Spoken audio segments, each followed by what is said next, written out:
Hello, everybody, and welcome to part two of our entry or before reading the Crucible activities. Today, you're going to tell me how to spot a witch. That's actually the assignment. The other two things are just kind of reading things that I would like you to interact with, think about, and read to help kind of put your head in the right mindset. Since most of y'all, I would love for y'all to interact with all the material, of course, but since most of y'all are just watching this to know about the assignment, we'll talk about the assignment first, and then we'll do the other things. So the assignment is this right here: how to spot a witch. And of course, I have that as my back window. There we go. How to spot a witch is the assignment. And so this right here is just a nice little short piece of writing in which they talk about different ways that people can spot witches. You are going to come up with, and it's actually kind of a humorous way of looking at it. You're going to come up with your own. So my assignment is actually on the last two pages here. So what I want you to do is read the article, How to Spot a Witch by Adam Goodhart, and it gives you 4 methods of how one might determine if a person is a witch or has become bewitched.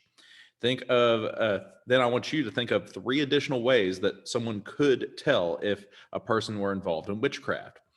Use the format of the article to guide you. First, determine how you will spot the witch, what evidence you'll use to provide that they're guilty, what the suspect will go through once accused, and possible ways that the suspect which will react, and how you intend to respond to their reactions. Finally, what people should do in the future to prevent being caught from witchcraft of this method. Be specific and write in complete sentences. You can answer this. You can do your 3 on a Google Doc. All I ask is that you say how to spot a witch, that, and then evidence to use that you will use to prove that they're guilty. What will the suspect go through? Possible ways the suspect will react, and how they might respond, and what people should do in the future to prevent getting caught from using this method, from others using this method. So that is what you're doing. You're going to come up with 3 ways to spot a witch. They could be anything. Have fun with it. Go crazy. I had one kid said that a witch is someone that has a bald spot because, you teenagers are so funny. Yes, Mr. Davidson's bald. Ha, ha, ha. So that is the assignment. You're going to come up with 3 ways to spot a witch. All right. So that's the assignment. There's a couple other things on here that I would like you to interact with that would help give you a fuller understanding of the stuff that we talked about yesterday. So yesterday you watched the video that gave you kind of a historical context of what was going on in the 1950s, what was going on in the Cold War that helped establish this thing called the Red Scare. The Red Scare was the thing that Arthur Miller, who is the person who wrote The Crucible, it inspired him to write about it. So this right here just kind of gives you some information about who Arthur Miller was as a person, and really talks about like how McCarthyism and how the Red Scare influenced him writing this particular play. The second page on this one gives you the historical background of what was going on in the historical setting of this particular play. He wrote this during the 1950s because the Red Scare reminded him of the Salem witchcraft trials. And here's what was going on with the Salem witchcraft trials as they were going. And he even talks about why this particular event and why the Red Scare kind of are connected in this little piece. Highly recommend reading both to help you understand why this particular play was written. It just lets you know who Arthur Miller was and then why he particularly chose the Salem witch trials. The final thing I have for you is a poem. Since we just got done with our poetry unit with Langston Hughes, I figured this poem would be a good poem as a transition piece into the next one, to the next thing we're studying, which is The Crucible. It is a poem by Margaret Atwood. You are probably more familiar with Margaret Atwood as the author of The Handmaid's Tale, but she wrote this poem. It's a really good poem. It's a fun poem. It's an interesting poem called Halfhanged Mary. Halfhanged Mary was Mary Webster, who was accused of witchcraft in the 1680s in a Puritan town in Massachusetts and hanged from a tree, where, according to one of several surviving accounts, she was left all night. It is knowing that when she was cut down, she was still alive, since she lived another 14 years. So pull up this poem on the thing. I'm going to read it, and I'm going to stop and ask you some questions about and kind of point out some things about it. This is a really good poem, so enjoy it, hopefully. So, without further ado, Halfhanged Mary. 7 p.m. Rumor was loose in the air, hunting for some neck to land on. I was milking the cow. The barn door opened to the sunset. I did not feel the aimed word hit and go in like a soft bullet. I didn't feel the smashed flesh closing over it like water, over a thrown stone.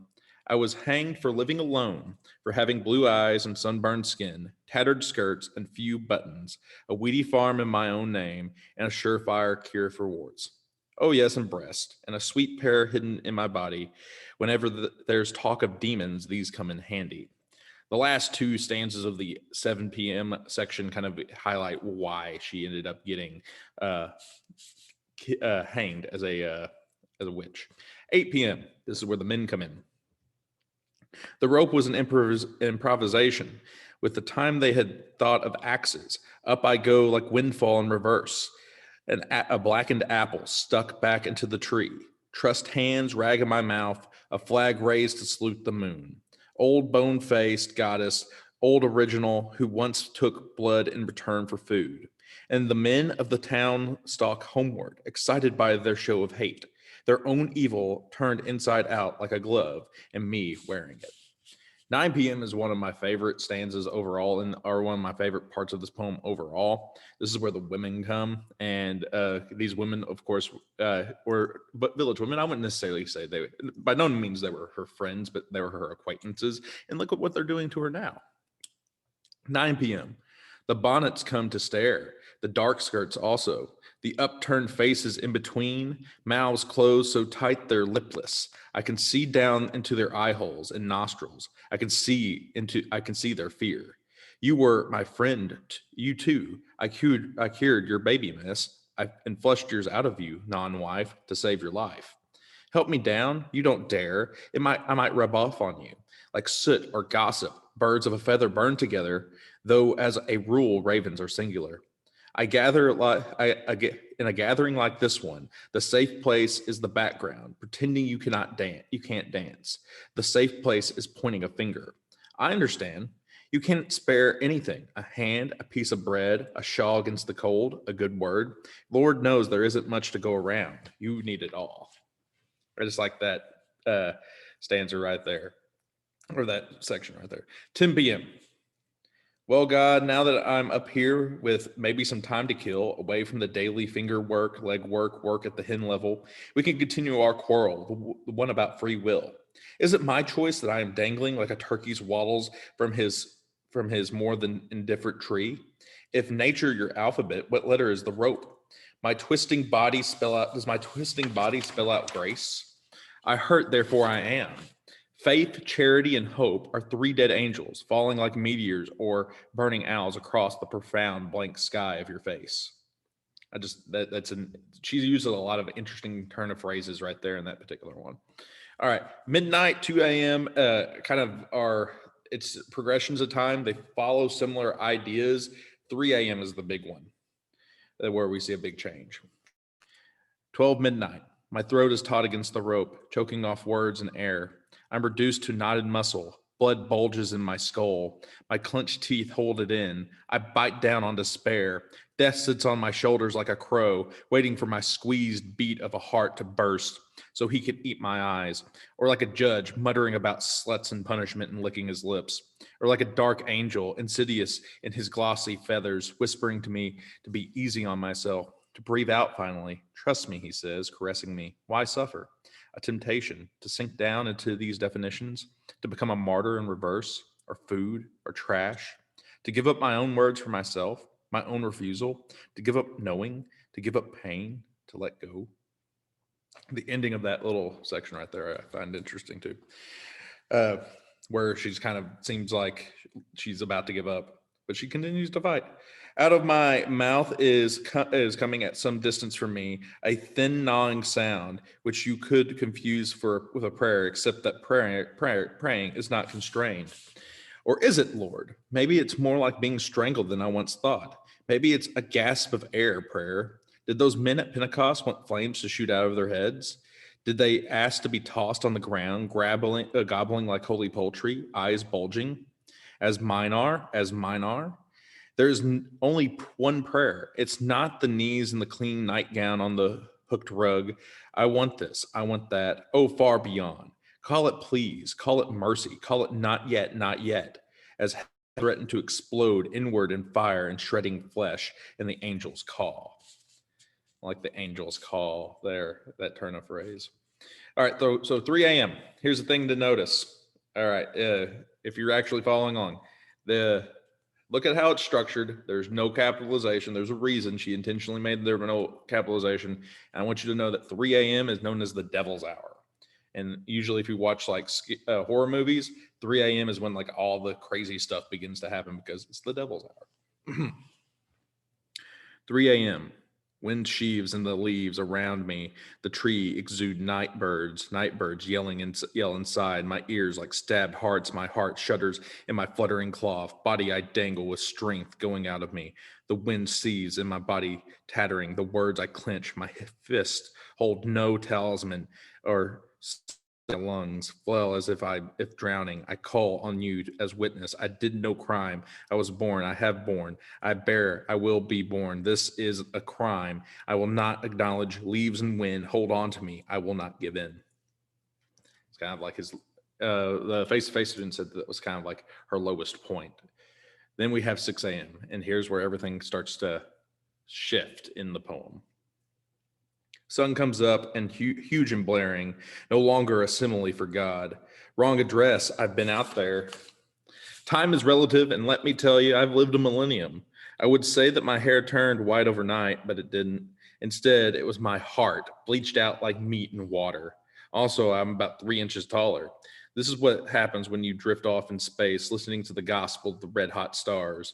Pinpoints to infinity riddles in my brain. A revelation of deafness at the end of my rope. I testify to silence.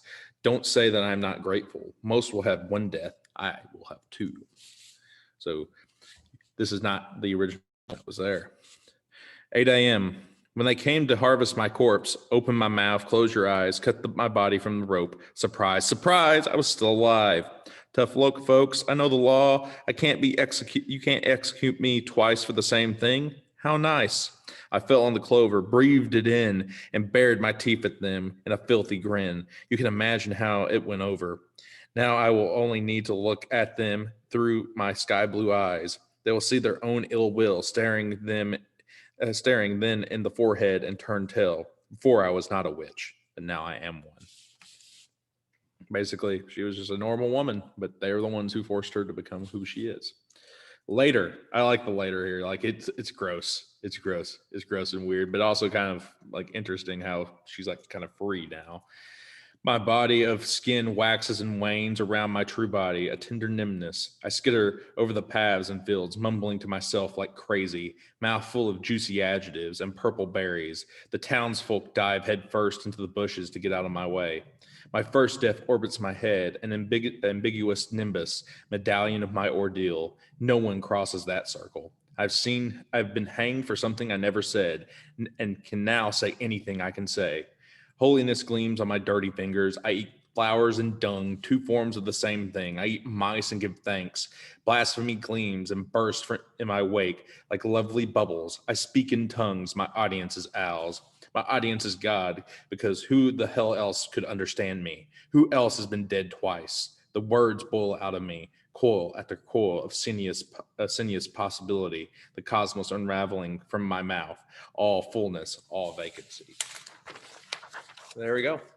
That's just it's an interesting and well-written and fun poem that Margaret Atwood has there for us. And I felt like we just got done reading poetry of the Langston Hughes. This poem would be a nice transition into the Crucible, which talks about a similar time period that Margaret Atwood talks there. So once more, just as a reminder, your assignment is the How to Spot a Witch assignment. You use this, the first page is a kind of a guide to help you understand how to write how to come up with your own ways, and then you need to come up with your own 3 ways to spot a witch and answer the questions that are attached. So that's it for today. Tomorrow I'll be back and we'll start actually talking about the Crucible. I'll probably just show up at once a day, kind of saying, hey, here's what we talked about today in class with the face-to-face class about the Crucible. So that's all I got for you. I'll be back tomorrow. And actually tomorrow I'll probably talk to you about the prompt that is associated with the Crucible. All right. See you later. Bye-bye.